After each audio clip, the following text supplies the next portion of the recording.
Hello friends, हम कर रहे थे इंडियन पॉलिटिकल थॉट जिसमें राजा राम मोहन राय जी कर रहे थे एंड इसमें लास्ट सेशन में हमने इनकी ब्रीफ इंट्रोडक्शन है वो की एंड आज हम करेंगे Raja Mohan Rai ji as a reformer, क्योंकि उन्होंने अपनी लाइफ में बहुत से रिफॉर्म किए हैं।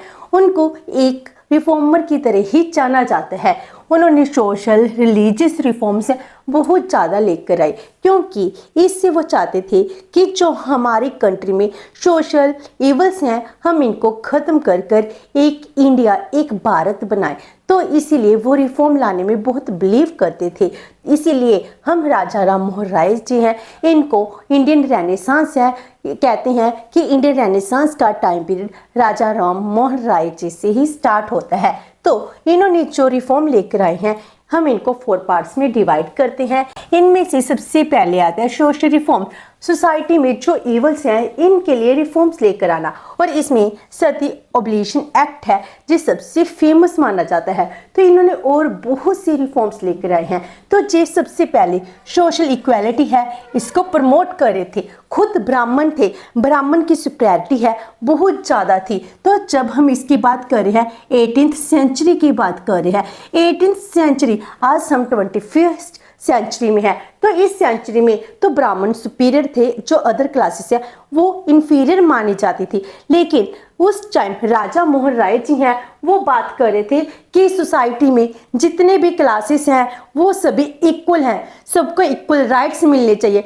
सबकी इक्वालिटी के लिए जो बहुत एफर्ट्स कर रहे थे, जो इंटर कास्ट मैरिज में भी बिलीव करते थे। तो सोशल इक्वालिटी को प्रमोट किया। Then he attack child marriage. तो जो उस टाइम छोटे छोटे बच्चों की मैरिज हो जाती थी तो चाइल्ड मैरिज पर जे बहुत ही ज़्यादा कन्फ्रंट थे, जे चाहते थे कि चाइल्ड मैरिज नहीं होनी चाहिए। एंड इसी के साथ ही पॉलीगैमी, मीनिंग जो जेंट्स हैं मैन की एक से ज़्यादा मैरिजेस हो सकती हैं, जो इसके भी अंगेज थे। तो जी चाहते थे कि एक पर्सन की एक ही मैरिज होनी चाहिए, और इसके साथ ही जी डिमांड करते थे विडो री मैरिज। जब एक लेडी है वो विडो हो जाती है तो उसको री मैरिज का राइट मिलना चाहिए एंड वुमन को एजुकेशन मिलनी चाहिए, उनको अपनी प्रॉपर्टी में इनहेरिटेंस राइट्स मिलने चाहिए। तो इतनी ज़्यादा वुमन की डेवलपमेंट के लिए, उनके वेलफेयर के लिए जी काम करे थे। इसीलिए हम इनको फेमिनिस्ट भी कह सकते हैं, जो वुमन के वेलफेयर के लिए काम करे थे। और उन्होंने सती ओब्लिशन एक्ट है इनको पास करवाने में बहुत ही इंपॉर्टेंट रोल प्ले किया है। वो चाहते थे अगर लेडीज पढ़ेंगी तो उनके पढ़ने से पूरा का पूरा समाज पढ़ जाएगा। तो वुमन को इनलाइट करना जो अपना मेन पर्पस समझते थे।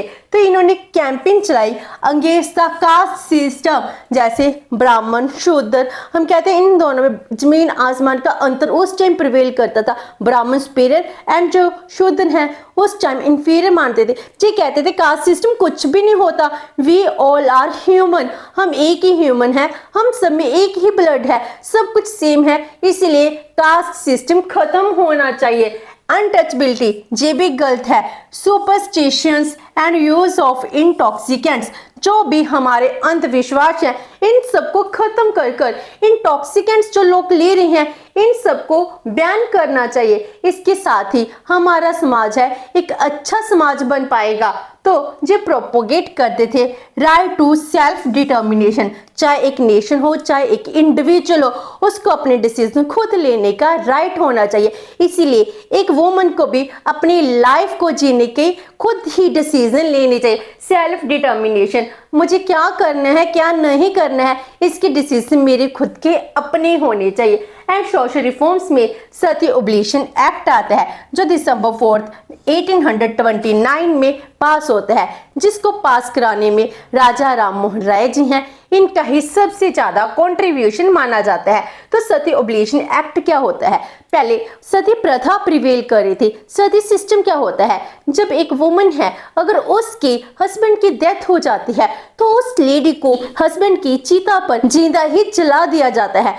तो मीनिंग आप देखिए एक लेडी की कितनी वर्स्ट कंडीशन हो जाती है जब उसको जिंदा जलाया जाएगा। तो कहते अगर हमारे हाथ पर कोई चोट लगती है, जब हमारा हाथ बर्न कर जाए तो उस पर हमको कितनी चोट होती है, तो उसको जिंदा जलाना कहाँ का न्याय है? कहाँ का हम सिस्टम कहेंगे जे कोई इवल नहीं है, तो जे इसके अंगेज खड़े थे। तो इस सती प्रथा है इसके वो खुद विटनेस रहे थे इन 1811, जब राजा राम मोहन राय जी हैं, इनके बड़े ब्रदर हैं, इनकी डेथ हो जाती है, तो जो इनकी भाभी थी उनको जिंदा जलाया जाता है। इस टाइम वो बहुत ज़्यादा क्रिटिसाइज करते हैं, उनको बचाने की कोशिश करते हैं, लेकिन पूरा समाज राजा राम मोहन राय जी के अंगेज हो जाता है। इसीलिए उनको विटनेस माना जाता है कि उन्होंने जो विडो को जिंदा जलते हैं वो देखते हैं तो उसके अंगेज हो जाते हैं, इस चीज से वो नफरत करने लग जाते हैं। तो समाज में जहां कहीं भी एक लेडी को जिंदा जलाया जाता था उसके अंगेज खड़े हो जाते थे। इसके अंगेज बहुत से प्रचार करते हैं, तो इन्होंने बहुत से लेडीज को बचाया भी है सती होने से। तो 1811 में Roy witnessed his brothers window being burned alive on her husband's funeral pair, मतलब जब हस्बैंड की चिता जल रही थी उसके ऊपर उसको जिंदा ही जला दिया गया था। तो इसके लिए वो स्ट्रिक्टली अपोज भी करते हैं कि जो सती सिस्टम है जी खत्म होना चाहिए, लेकिन उस टाइम उनकी कोई बात नहीं सुनता है। जी 1811 की बात है। उसके बाद 14 में वो ईस्ट इंडिया कंपनी में जॉब भी छोड़ देते हैं, वो अपनी पूरी की पूरी लाइफ डिवोट कर देते हैं सोशल रिफॉर्म्स के लिए, रिलीजियस रिफॉर्म्स के लिए। वो कहते हैं जे कैसे आपकी प्रथाएं हैं, जे प्रथा सही नहीं है, हम सबको सेल्फ डिटर्मिनेशन का राइट मिलना चाहिए, हमको सिविल लिबर्टीज मिलनी चाहिए, एक जिंदा लेडी को जलाना सही नहीं है। तो इसके लिए जहाँ कहीं भी जब फ्यूनरल होता था, अगर किसी लेडी को सती किया जाता था तो वो उसके अंगेज खड़े हो जाते थे। तो जब 1828 में लॉर्ड विलियम बेंटिंग हैं, वो बंगाल के गवर्नर जनरल बनकर आते हैं, तो उसके साथ वो मिलते हैं, उनको इलीगल सिस्टम के बारे में बताते हैं कि सती प्रथा कैसे प्रिवेल करती है। तो इनके साथ ही वो क्या करते हैं 1829 में एक लॉ बनाते हैं। दिसंबर 4 1829 में Lord William Bentinck making the practice of sati illegal in all British India, जहां पर भी ब्रिटिश इंडिया है वहां पर सती सिस्टम को इलीगल कर दिया जाता है। तो इसीलिए वो क्या कहते हैं सती के प्रथा के अंगेज हो जाते हैं। और राय क्या करते हैं इसके लिए अवेयरनेस बहुत ज़्यादा फैलाते हैं। रॉय रोट आर्टिकल्स एंड आर्गुड, वो क्या आर्गू देते हैं कि Vedas and other Asian Hindu scripture हैं डिड नॉट सैंक्शन सती, हमारे कहीं भी किसी भी धार्मिक ग्रंथ में ये नहीं लिखा हुआ है सती प्रथा का प्रिवेल होना बहुत जरूरी है। सती प्रथा को कहीं भी सैंक्शन नहीं किया गया है। इन्होंने 11 लैंग्वेज पढ़ी हुई थी, संस्कृत भी थी, हिंदी उर्दू सब कुछ आता था, तो इन्होंने वेद भी पढ़े, उपनिषद भी पढ़े। इनको कहीं भी नहीं लगा कि कहीं भी किसी भी वेद में लिखा है सती सिस्टम सही है, इसीलिए वो लोगों को जागृत करने का काम करते थे। तो हमारे समाज में बहुत सी सोशल इवल्स थी, उनको खत्म करने के लिए फर्स्ट स्टेप राजा राम मोहन राय जी लेते हैं। और उसके बाद रिलीजियस रिफॉर्म जे भी बहुत ज्यादा लेते हैं। रिलीजियस लोग उस टाइम रिलीजन के चक्कर में बहुत ज्यादा फंसे हुए थे, तो अपने आप को पूरा का पूरा डिवोट कर रखा था। तो उन्होंने पहले काम क्या किया, oppose idolatry and evil practice of Hinduism. तो जैसे हम मूर्ति पूजा करते हैं वो मूर्ति पूजा के अंगेज थे, और जो हिंदुइज्म में गलत प्रैक्टिसेस चल रही थी, जो भी सैक्रिफाइसेस चल रहे थे, इन सब के अंगेज उन्होंने आवाज उठाई। जैसे जो भी हमारे अंधविश्वास हैं, जो भी चमत्कार है, वो इन सब के अंगेज थे। वो कहते हैं जी सब कुछ नहीं होना चाहिए, ऐसा कुछ भी नहीं होता है कि हम सब एक हैं, परमात्मा एक है। वो इस चीज में बिलीव करते थे, चाहे धर्म कोई भी हो, सभी धर्म की जो एक है रूट एक होते हैं, गॉड इज अ वन। वो इस चीज में बिलीव करते थे, इसीलिए वो जो भी धर्म के नाम पर अंधविश्वास थे, लोगों से जैसे कोला है, कोलों को जलाकर उसके ऊपर चलाया जाता था। तो ये कहते हैं जिस सुपरस्टिशन से इससे परमात्मा नहीं मिलते हैं, आपके अच्छे डीड से आपको परमात्मा मिलते हैं। तो वो इस चीज में बिलीव करते थे, इसीलिए उन्होंने 1814 में एक सभा है उसको फाउंड किया। तो ही फाउंडेड आत्मीय सभा इन 1814 इन कैलकाटा। किसके लिए, to campaign against meaningless rituals and social ills. जो भी हमारी बुराई हैं, जो भी रीति रिवाज हैं जो मीनिंगलेस है, इसके अगेंस्ट आवाज उठाने के लिए, कैंपेन चलाने के लिए उन्होंने सभा को फाउंड किया था। तो इस तरह उन्होंने रिलीजियस रिफॉर्म्स लेकर आए जिसमें वो बिलीव करते थे मोनोथीज्म में। तो मोनोथीज्म क्या है, मोनोथीज्म का मीनिंग है, मोनो का मीनिंग होता है वन, कि वो एक गॉड में बिलीव करते हैं। जैसे हम हिंदुइज्म की बात करते हैं, हिंदुइज्म में हम परमात्मा के डिफरेंट रूप की बात करते हैं और उनको मानते हैं। वो कहते हैं ऐसा कुछ भी नहीं होता, परमात्मा एक ही होता है। पहले तो वो मूर्ति पूजा के अगेंस्ट है, वो कहते हैं मूर्ति में भगवान नहीं है। भगवान क्या है, हमको जो हमारी नेचर है, नेचर के रूप में मिलते हैं, आपके अच्छे कर्मों से मिलते हैं।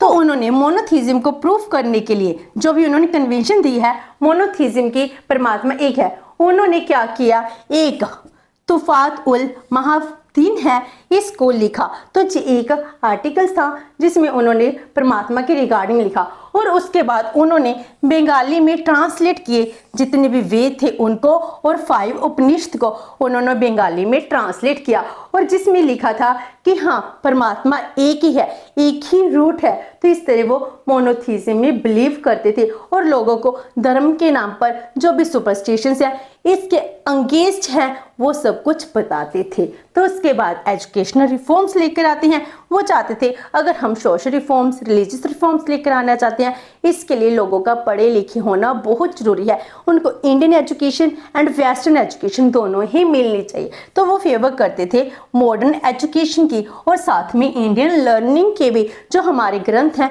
उनमें बहुत नॉलेज है, साइंस है, साहित्य है, जो बहुत ही इंपॉर्टेंट है। और साथ में मॉडर्न एजुकेशन, सभी एक ही जगह पर बैठकर एजुकेशन गेट कर जिसमें बिलीव करते थे। इसीलिए 1825 में उन्होंने वेदांता कॉलेज है इसको भी इस्टेब्लिश किया था। और उसके बाद इकोनॉमिक एंड पॉलिटिकल रिफॉर्म्स हैं, इसको भी लेकर आने में बहुत इंपॉर्टेंट रोल प्ले किया।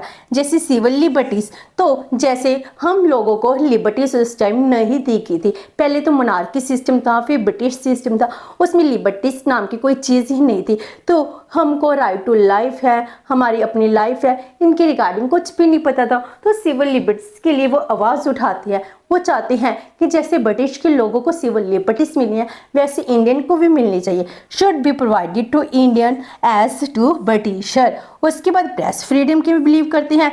कहते अगर प्रेस की फ्रीडम नहीं होगी तो लोगों को कैसे हम अवेक करेंगे। तो वो बहुत से जर्नल मैगजीन लिखते हैं जब प्रेस को फ्रीडम दी जाती है, इसीलिए वो प्रेस की फ्रीडम पर भी बिलीव करते थे। एंड टैक्सेशन रिफॉर्म में बिलीव करते थे। कहते टैक्स है वो सही होने चाहिए, तो इसमें बहुत ज़्यादा टैक्स नहीं लगाने चाहिए। जैसे जमींदारी सिस्टम है, इसमें जमींदार हैं टेनेंट पर, किसानों पर बहुत ज़्यादा टैक्स लगाते हैं, जो सब कुछ गलत है। ही कंडेम्ड ऑप्रेसिव प्रैक्टिसेस ऑफ जमींदार, जो बहुत ज़्यादा टैक्स लगाते थे। और इसीलिए ईस्ट इंडिया कंपनी है, ईस्ट इंडिया कंपनी भी इंडिया पर बहुत ज़्यादा टैक्स इंपोज करती थी अगर हम कोई गुड्स को एक्सपोर्ट करते थे, तो इसके अंगेज थे। तो एडमिनिस्ट्रेटिव रिफॉर्म्स हैं वो भी लाना चाहते थे। वो चाहते थे जो एडमिनिस्ट्रेशन है इंडियन और यूरोपियन को सेम ट्रीट करना चाहिए।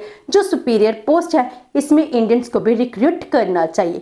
एंड इसके लिए वो चाहते थे equality between Indians and Europeans. अगर कोई केस है, केस के लिए क्या होना चाहिए, इंडियंस है, इंडियन की भी सुनवाई होनी चाहिए। तो इस तरह वो हर एक चीज़ में रिफॉर्म्स लाने में बिलीव करते थे। तो इस तरह हमने आज से सेशन में राजा राम मोहन राय जी है इसकी जो मेन कॉन्ट्रीब्यूशन है इसके रिगार्डिंग किया। नेक्स्ट सेशन में हम इनकी आइडियोलॉजी करेंगे। होप सो कि आपको ये सेशन अच्छा लगा होगा। अगर आपकी कोई क्वेरी है तो पोस्ट कमेंट बॉक्स में। वीडियो अच्छी लगी तो please like and share with your friends. Thank you so much and have a nice day.